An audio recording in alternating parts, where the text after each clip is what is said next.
7 creepypasta terseram dan teraneh part 28. Yang pertama, Steve tanda tanya. Pada suatu hari ada seorang player Minecraft bernama Potter yang suka main Minecraft bergonta-ganti versi. Namun menurutnya versi 1.12.2 adalah versi terbaik dari Minecraft. Jadi akhirnya dia memutuskan untuk membuat survival di 1.12.2.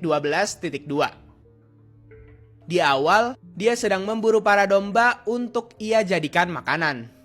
Setelah sekitar 20 menit bermain, Potter menyadari kalau dia tidak dapat menemukan adanya mob lagi. Padahal sebelumnya dia hanya memburu beberapa domba. Namun kini tidak ada mob apapun yang tersisa di world-nya. Karena hal itu, jadi dia memutuskan untuk membuka aplikasi recording di PC-nya untuk ia jadikan bukti kalau ia telah menemukan hal aneh di Minecraft. Ketika Potter sedang menebang beberapa pohon untuk membuat rumah, tiba-tiba ia melihat adanya Steve di kejauhan sedang menghadap ke belakang. Potter mencoba untuk mendekati Steve itu, tapi Steve itu tiba-tiba menghilang. Setelah hari sudah mau malam, Potter menemukan adanya desert village di situ. Jadi Potter memutuskan untuk menjadikan village itu sebagai tempat tinggal sementaranya. Di situ Potter mencari-cari tempat yang pas untuk ditinggali, dan setelah menemukan tempat yang pas untuk tidur, Potter membuat kasur dan pergi tidur. Tapi saat sedang tidur, tiba-tiba ada sesosok Steve yang lewat di depan jendelanya. Potter otomatis bangun dan mencari-cari Steve itu keluar rumah. Namun ia tidak dapat menemukannya. Dan saat dirinya ingin kembali ke kasur, ia melihat pintu-pintu di village itu telah berubah menjadi berdarah-darah. Menganggap Minecraft-nya sedang error, ia langsung bergegas tidur dan berharap itu hanya glitch biasa. Namun saat ia terbangun dan melihat ke arah pintunya, pintunya sekarang sudah normal kembali. Seiring berjalannya waktu, kejadian yang Potter alami membuatnya sedikit ketakutan, dan ia terus bertanya-tanya mengenai hal itu. Tapi Potter pada akhirnya memutuskan untuk mengumpulkan keberanian dan memasuki world-nya lagi. Di saat itu, ia sedang mining di bawah tanah. Namun beberapa saat kemudian, ia mendengar ada suara menangis creepy di sekitarnya.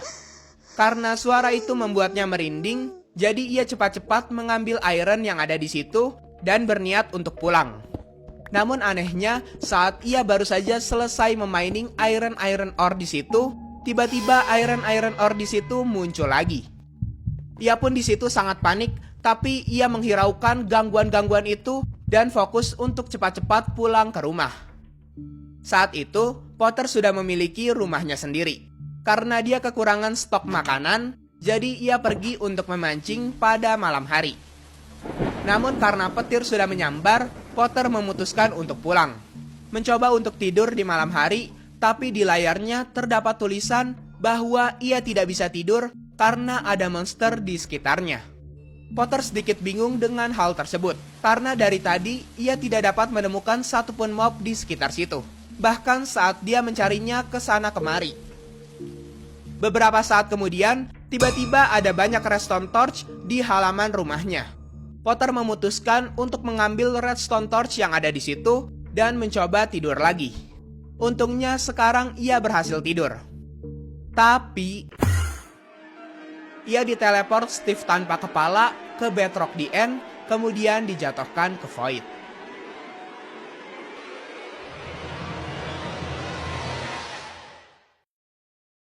Yang kedua, Beyond Striplands. Seorang player bernama Jonathan bermain Minecraft di versi 1.19 terbaru. Seperti player Minecraft pada umumnya, ia menebang pohon, mining, memburu babi, dan juga beberapa domba, dan membuat rumah sederhana.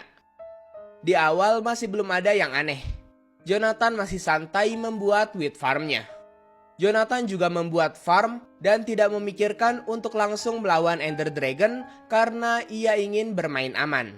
Setelah beberapa hari berlalu di Minecraft, ia mencoba pergi ke goa yang berada dekat dengan rumahnya untuk mencoba menjelajahi area yang belum ia jelajahi.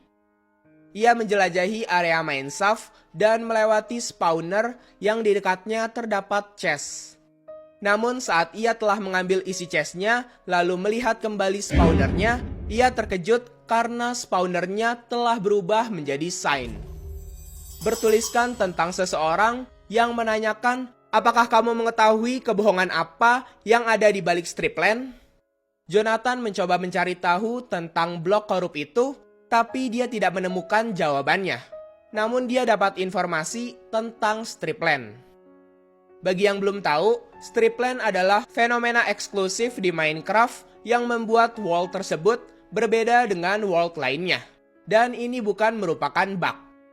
Tapi sampai sekarang masih jadi pertanyaan dari banyak orang, apa yang ada di balik Stripland tersebut. Lanjut ke Minecraft. Jonathan menjadi sangat tidak senang karena tidak menemukan jawaban mengenai blok yang berubah di Google. Dan menganggap itu hanyalah bagian dari Minecraft April Fools. Di Mineshaft itu, ia mencoba mencari chest lainnya dan menemukan satu chest lagi. Namun kali ini, isinya berbeda dengan item pada umumnya. Di dalamnya berisi blok hitam putih aneh dan 8 bola ungu yang mengelilinginya. Dan semuanya bernama korup. Jonathan langsung mengambil semua item itu lalu membawanya ke rumah. Ketika Jonathan hendak sampai di rumah, tiba-tiba ada lemari di depan rumah Jonathan yang terbuka tutup dengan sendirinya. Dan ia juga melihat ada sesuatu di dalam lemari itu. Sekilas ia sempat melihat ada entiti hitam putih di dalam lemari itu. Namun menghilang setelah Jonathan mendekatinya. Jonathan pun mendekati lemari yang terbuka itu, namun tiba-tiba lemari itu tertutup lagi. Dan setelah itu, lemari itu terbuka tertutup lagi bersamaan dengan kemunculan entiti hitam putih yang mengerikan dan mengechat, "Kembalikan blok gua!" berkali-kali. Karena Jonathan mengetahui dirinya bersalah telah mengambil blok itu, ia memutuskan untuk menjauh dari entiti itu. Namun ia bingung kenapa chat entiti itu tiba-tiba berhenti. Jadi ia mengecek ke belakang.